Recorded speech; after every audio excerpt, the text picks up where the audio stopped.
E no vídeo de hoje eu vou analisar o bordado da Maria. Eu sou o Gixson aqui da eBordados e esse vídeo é mais um episódio do quadro Direto ao Ponto. Então vem comigo. De olho na minha tela aqui para a gente analisar o bordado aqui da Maria. Maria, o bordado ficou bacana. Eu estou olhando aqui a amostra que você me mandou. Tem sim algumas coisinhas para ajustar, tá? São bem poucas. Do ponto de vista do tipo de ponto que você utilizou, ou até mesmo a ferramenta que você utilizou para criar alguns determinados objetos. A gente vai ver tudo isso aqui nesse vídeo ainda, fica tranquila. A gente vai analisar tanto a palavra baby inside, que você fez em ponto cheio, e também os pezinhos ali que você trabalhou com um ponto tatame, utilizando uma ferramenta que eu vou te mostrar ali, eu vou te dar uma dicasinha que vai melhorar bastante o aspecto, tá? Principalmente nessa questão aqui, ó, tá vendo que esse dedinho aqui, ó, o ponto na foto aqui não dá para ver com tanta clareza. De repente, com a amostra em mãos, a senhora vai conseguir observar com mais detalhes. Aqui o ponto ele segue com uma angulação certinha e aqui embaixo ele dá uma torção bem forte dentro do próprio ângulo, o que eu não aprovo esse tipo de prática, tá? Ele força muito o tecido. E aí, consecutivamente, a gente tem um resultado de torção do tecido de maneira demasiada, tá? E aí a gente vai observar exatamente essas torções no tecido, justamente porque esse tecido aqui ele é um tecido bem marcado, ele tem essa trama marcada aqui em diagonal, né, com esses pequenos quadradinhos, e aí qualquer torção exagerada no tecido, ao bordar, ele fica com essas torções, né? Então isso é importante você observar, independente desse tecido ter essa marcação ou não, tá? Mas você vai tomar nota aí, vai melhorar a qualidade do seu bordado. Beleza, uma outra observação que eu tenho a fazer aqui, deixa eu ver. Basicamente, nessa parte da letra aqui também, eu não gostei da forma com que você aplicou a separação dos objetos. Na verdade, você não aplicou a separação. Então, eu vou te dar um conselho também lá no Wilcom para você fazer essa separação nas próximas programações que você vir a fazer, principalmente nesse aspecto dessa letra aqui, tá? Na prática, você vai ver melhor no Wilcom como vai funcionar melhor um outro raciocínio, né, para poder fazer essa divisão, que na minha opinião fica muito melhor do que foi usado aqui. O bordado de um modo geral não está ruim, tá? Só esses pequenos ajustes mesmo, esses pequenos aspectos que eu observei aqui que a gente pode melhorar. Eu estou vendo que você bordou por cima de um plástico. Esse plástico, pode ser que eu esteja enganado. Se ele é aquele plástico que não se desfaz com o uso da água ou com o uso de calor, e aí a gente tem aqueles plásticos que desfazem com o uso da água, é chamado de hidrossolúvel. Hidrossolúvel, quando você aplica a água nesse material e ele se desfaz, tá? E o termossolúvel é aquele que você, com o auxílio de uma prensa ou de um ferro de passar, dá calor nele e ele se desfaz com o calor, tá? Então, um ou outro.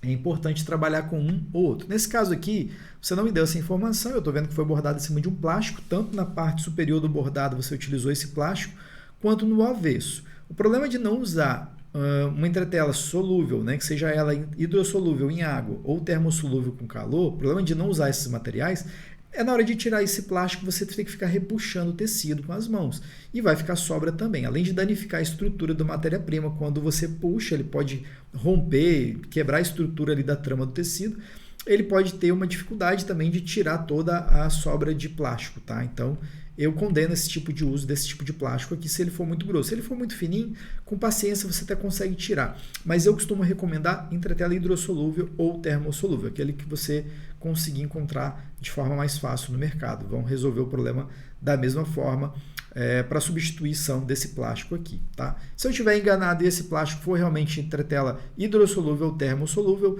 tá tudo certo, você acertou em número, gênero e grau. Beleza? Então vamos lá agora analisar aqui a programação desse bordado. Estou com um arquivo aqui que você me mandou já na tela do Wilcom. Vou tirar a imagem de fundo aqui, porque você foi bem fiel aqui na programação ao redesenhar, tá? Então eu consigo perceber, ó, que a imagem que você utilizou como referência, você seguiu fielmente para fazer o redesign. Então, a parte de redesign aí do seu bordado tá top demais. Então eu vou desativar aqui a exibição dessa imagem, considerando apenas a exibição dos pontos, né, da programação, para mim te dar algumas recomendações. E elas são basicamente duas recomendações e eu vou recomendar a primeira, que é com relação à angulação do ponto. você utilizou, tá, Maria? Eu vou aproximar aqui para você entender. Ó. Esse dedinho aqui do meio do pezinho esquerdo, ó, localizar para você ver, tá vendo? Eu vou dar um Shift S para exibir apenas ele para ficar mais fácil. E aí eu vou tirar aqui o True View, ou seja, tirar essa propriedade de 3D da visualização, para eu te mostrar com mais clareza o problema que a gente está tendo nesse dedinho aqui. Esse dedinho, ele pede um ponto tatame? Pede, só que de angulação única, porque se você torce a angulação dentro de um objeto que era para ser com angulação reta, única, independente do ângulo, tá? Independente se é 20 graus, 25, 40 ou 90 graus, independente da direção do ponto, é importante trabalhar com uma direção única, tá? E como o seu erro aqui, nesse caso, Maria, foi ter utilizado essa ferramenta curva complexa para fazer a programação desse objeto. E aí, o que aconteceu? Ele criou, olha, várias angulações. Aqui eu tenho uma angulação, tá vendo essa linha aqui? Ó? Ele define que aqui o ponto vai passar nesse ângulo do objeto. Aqui eu já tenho uma angulação totalmente diferente. Ó. Se você parar o mouse, ele vai te dizer, olha, na pontinha do mouse ali, ó, ângulo 38 graus. Esse aqui eu já tenho um ângulo de 24 graus. E esse aqui embaixo, que é um outro ângulo, já tem um ângulo de 1 graus. Então, esse é o problema de utilizar essa ferramenta aqui, tá? Curva complexa, ou no caso de versões anteriores do Wilcon, para quem utiliza enchimento de fusão, também vai ter esse mesmo aspecto, esse mesmo problema aqui de angulação. Para corrigir, nesse caso, Maria, para corrigir, para editar o seu bordado, é bem fácil. Você vai clicar em cada um dos objetos, e aí tem que ser um por um, tá? Clicar em cada um dos objetos e você vai clicar aqui em enchimento complexo. Ó. Clicou em enchimento complexo, o que ele vai fazer? Ele vai transformar a ferramenta que foi utilizada para criar esse objeto, ele vai transformar de curva complexa, que é essa aqui, para a aplicação da ferramenta enchimento complexo, que é essa de cima que eu selecionei após ter clicado no objeto. Se você observar na minha lista de cor de objeto, aqui no canto, ó, direito da minha tela, você vai ver que o íconezinho, ó, que está representando o uso para a aplicação desses pontos, desse objeto aqui nesse momento, é exatamente a ferramenta, ó, igual esse íconezinho, tá vendo? Enchimento complexo, se você observar o ícone das duas ferramentas são iguais, porque eu mudei a ferramenta que fazia esse tipo de ponto. Então, em vez de curva complexa, agora ele é feito com enchimento complexo. E aí, se você pegar a ferramenta remodelar objeto e for analisar, olha, você vai poder escolher apenas um único sentido de ângulo de ponto para esse dedinho. E essa é a regra que você tem que aplicar para todos esses objetos dos dois pezinhos. Ângulo único, sem variação, independente do grau de angulação. Tá? O grau de angulação vai depender do seu gosto, mas aqui é importante você colocar um ângulo único para cada objeto em tatame. E aí eu vou dar um Shift S para mostrar todos os objetos e você vai ver a diferença. Ó, tá vendo? Aqui a gente tem um ângulo único e aqui a gente tem um ângulo com torção por conta da curva complexa que você utilizou para fazer, a ferramenta que você usou para fazer o objeto. Quando eu trocar para enchimento complexo, ó, só de dar um cliquezinho, ele já converte a ferramenta usada. E aí, claro, você pode deixar para dar a angulação que você quiser na mão depois, igual eu estou fazendo aqui, ou você pode selecionar depois no final de alterado todos os objetos, né, todas as ferramentas de todos os objetos. Aí você pode sim selecionar todos os objetos e aplicar uma angulação única, tá? Um grau de angulação que você definir automaticamente, tá? Mas o importante aqui é selecionar todos os objetos e trocar a angulação. Olha, eu tentei fazer aqui com todos para você ver, ó, que ele não funciona, então tem que ser realmente um por um. Seleciona um objeto e muda aqui para enchimento complexo. Aí você pode ir fazendo isso com cada um dos objetos, ó. Basicamente é isso aqui. Seleciona o objeto aqui, você pode até dispensar o uso inclusive aqui das ferramentas, você pode aqui, ó, seleciona, e aí eu vou apertar aqui, ó, tá vendo aqui, ó, F3, então aperta F3, ele já aplica, ó de novo, e aí eu troco a angulação. Até a angulação você pode aqui apertar H, justamente para trocar, olha, o ângulo manualmente aqui do ponto desse objeto aqui, tá? E aí você vai fazendo isso. Esse pezinho também eu acho relevante trocar também para enchimento complexo, justamente para ele ficar com o ângulo, a angulação, né, o ângulo em si, o grau do ângulo não tem problema, você vai colocar aquele que mais te atender aí visualmente, no caso do objeto aqui, tá? Mas é importante ter um ângulo só, uma só linha de ângulo. E aí só ir trocando que automaticamente ele vai convertendo esses objetos aqui que estavam em curva complexa para enchimento complexo, que é o mais indicado para esses pés, para todos os objetos desses pezinhos aqui. Eu não vou fazer de todos os objetos para o vídeo não ficar muito grande, mas basicamente a recomendação é a mesma, tá? Uma outra recomendação que eu estava te falando ainda há pouco é aqui em cima, nessa divisão da letra Y que você não fez. Você dividiu ela aqui embaixo. Eu considero, tá, muito relevante você fazer o seguinte, você separar, quebrar a letra conforme é o desenho da letra, né? Então, o que eu faria? Eu vou fazer só uma simulação aqui para você entender, tá? Ó, nesse caso aqui, eu vou fazer esse objeto aqui, essa parte da letra, tá? Então, eu terminaria essa letra exatamente aqui, ó. Para usar o mesmo raciocínio, eu vou desenhar primeiro e depois eu vou te mostrar que eu estou usando o raciocínio de uma letra já existente aqui no Wilcon, tá? Eu vou colocar uma outra cor aqui só para você entender o raciocínio. Claro, aqui está sem angulação ainda, mas a gente vai colocar. Ó, aqui a gente vai colocar essa angulação aqui. Aqui a gente pode fazer essa torção. E aqui a gente vai fazer essa angulação aqui para poder ficar melhor o acabamento. Aqui tem que ajustar ainda manualmente, né? Para ele ficar com um ângulo melhorzinho. Beleza, basicamente é isso aqui. Deixa eu só aproximar aqui, jogar ele um pouco mais para cima para desenhar melhor a letra, né? O formato da letra aqui. Esse aqui eu posso ir até um pouco mais lá em cima. Basicamente é isso aqui, tá? Não vou ajustar demais não, depois você capricha mais no ajuste aí, para a gente ter um vídeo mais dinâmico, tá? Mas basicamente esse comportamento aqui que eu acho que é o mais indicado. Se você observar a letra I, ó, ela tem esse comportamento, tá vendo? Ela faz essa ondulação aqui, e aqui embaixo ela fica acoplada por baixo do próximo objeto, que é o início do N, né? Essa perninha do N aqui.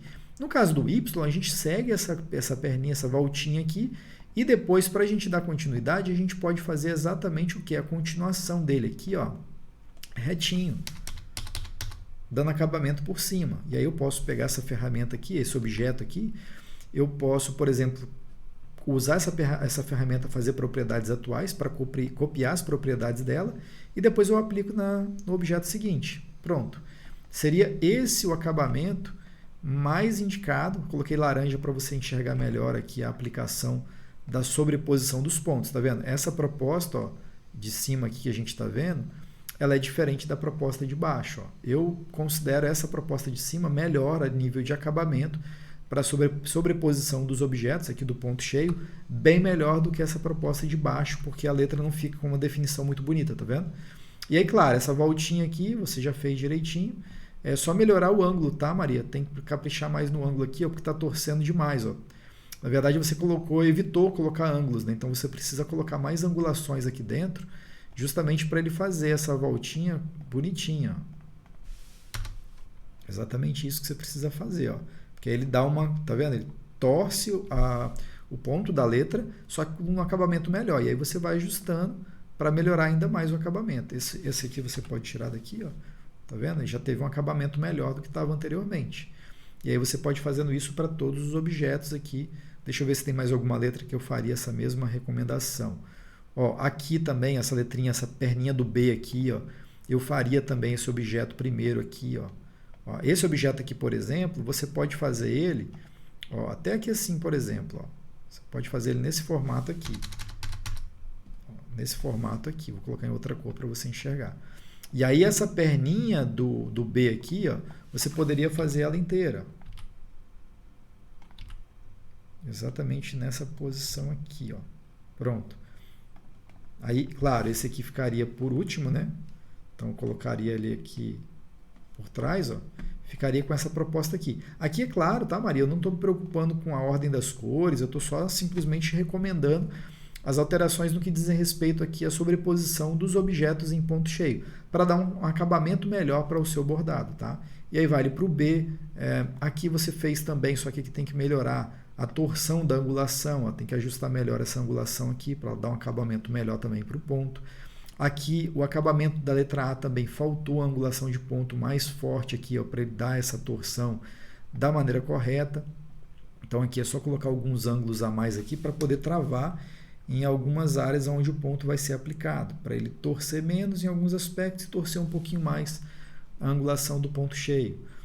Aqui a gente já fez, o S está legal, eu gostei dessa aplicação do S aqui, né? Fez essa sobreposição de vários objetos. Não pode tentar economizar realmente na construção dos objetos, principalmente para bordar letras, tá? Eu recomendo aí essa criação de vários objetos justamente para melhorar aí a qualidade do bordado. Mas no geral o bordado está legal, somente fazer esses ajustes aí que já vai ficar com uma qualidade melhor, beleza? As recomendações que eu dei nesse vídeo aqui foram baseadas no software Wilcon Embroidery Studio, que na minha opinião é o melhor software de programação de bordados do mundo. E para você assistir mais vídeos como esse aqui e ficar por dentro das melhores práticas sobre bordado computadorizado, basta então você se inscrever aqui no nosso canal do YouTube e também seguir a gente lá no Facebook e no Instagram. Aqui no YouTube é importante também você ativar o sininho para receber as notificações toda vez que a gente publicar um vídeo novo. E se você gostou desse vídeo, já aproveita para deixar o seu like e a gente se vê então no próximo vídeo. Até logo!